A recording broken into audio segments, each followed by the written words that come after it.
ನಿಮ್ ಗಾಡಿ ಮೇಲೆ ಏನಾದ್ರು ಫೈನ್ ಇತ್ತು ಅಂತಂದ್ರೆ ಈ ಬೋರ್ಡ್ ಅಲ್ಲಿ ಕಾಣಿಸುತ್ತೆ ಅಂದ್ರೆ ನಂಬ್ತೀರಾ?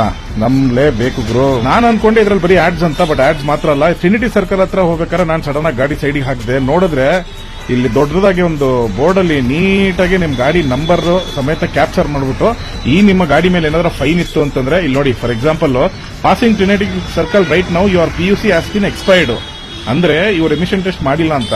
ಸೊ ಇದೇ ತರ ನಿಮ್ ಗಾಡಿ ಮೇಲೆ ಯಾವ ತರ ಫೈನ್ ಇದೆ, ಎಷ್ಟು ಫೈನ್ ಇದೆ ಅಂತ ಅನ್ನೋದನ್ನ ಡೀಟೇಲ್ ಆಗಿ ಇಲ್ಲಿ ತೋರಿಸುತ್ತೆ ಅಂತಂದ್ರೆ ನಮ್ ಬೆಂಗಳೂರು ನೆಕ್ಸ್ಟ್ ಲೆವೆಲ್ಗೆ ಬಂತು ಗುರು. ಅಷ್ಟೇ ಅಲ್ಲ ಸ್ನೇಹಿತರೆ, ಇದು ಒಂದೇ ಬೋರ್ಡ್ ಅಂತ ಅನ್ಕೊಂಡ್ರೆ ಇಲ್ಲಿಂದ ಒಂದ್ ಸ್ವಲ್ಪ ಮುಂದಕ್ಕೆ ಹೋಗಿ ಲೆಫ್ಟ್ ತಗೊಂಡ್ರೆ ಇಲ್ಲಿ ಇನ್ನೊಂದು ಬೋರ್ಡ್ ಕೂಡ ಇದೆ, ಬನ್ನಿ ಅದನ್ನು ತೋರಿಸ್ತೀನಿ. 1MG ಮಾಲ್ ಪಕ್ಕದಲ್ಲೂ ಕೂಡ ನೋಡಿ ಇದೊಂದು ಸೆಕೆಂಡ್ ಬೋರ್ಡ್.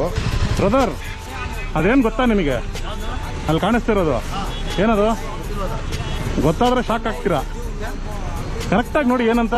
ಯಾವ್ದಾರ ಗಾಡಿ ಹಿಂಗೆ ಪಾಸ್ ಆಗ್ತಾ ಇದ್ರೆ ಈ ರೋಡಲ್ಲಿ ಮತ್ತೆ ಅಲ್ಲೊಂದಿದೆಯಲ್ಲ ಸ್ಟ್ರೈಟ್, ಈ ತರ ಎರಡು ಕಡೆ ಹಾಕಿಟ್ಟಿದ್ದಾರೆ. ಏನ್ ಹೇಳಿ number, passing Trinity circle right no has no challan. ಅರ್ಥ ಆಯ್ತಾ? ಟ್ರ್ಯಾಕ್ ಮಾಡ್ಬಿಟ್ಟು ತೋರಿಸ್ತಾರಲ್ಲಿ ನಿಮ್ ಗಾಡಿಯಲ್ಲಿ ಚಲನ್ ಇದೆಯೋ ಇಲ್ಲೋ ಅಂತ. ಪ್ರತಿ ಸೆಕೆಂಡಿಗೆ ಒಂದೊಂದು ಗಾಡಿ ತೋರಿಸ್ತಾ ಇದೆ. ಇಲ್ಲ ಚಲನ್ ಬೀಳೋದಲ್ಲ, ನೋ ಚಲನ್. ಚಲನ್ ಇತ್ತು ಅಂತಂದ್ರೆ PUC ಎಕ್ಸ್ಪೈರ್ ಆಗಿದೆ, ಇಷ್ಟು ಚಲನ್ ಇದೆ ಅಂತ ತೋರ್ಸತ್ತದು. ಹಿಂಗಾದ್ರೆ ಹೆಂಗೆ ಅಂದ್ರೆ ಯಾರು ಹಿಡಿಯಲ್ಲ ಅಣ್ಣ, ಯಾರು ಹಿಡಿಯೋದಲ್ಲ, ಬಟ್ ನಿಮಗೆ ತೋರ್ಸುತ್ತೆ ನಿಮ್ ಗಾಡಿಲಿ ಇಷ್ಟು ಚಲನ್ ಇದೆ ಅಂತ ಅನ್ಬಿಟ್ಟು ಅಂತ. ನೀವೇನಂತೀರಾ, ಇದು ಒಳ್ಳೇದಾ ಅಥವಾ ಕೆಟ್ಟದಾ? ಹೆಂಗೆ?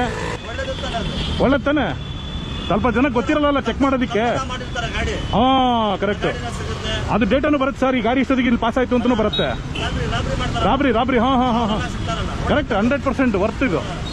City police cash free India ಮತ್ತೆ ಕಾರ್ಸ್ 24 ಅನ್ನೋರು ಸ್ಟಾರ್ಟ್ ಮಾಡಿರೋದು. ಓಕೆ ಸರ್, ಬಾಯ್.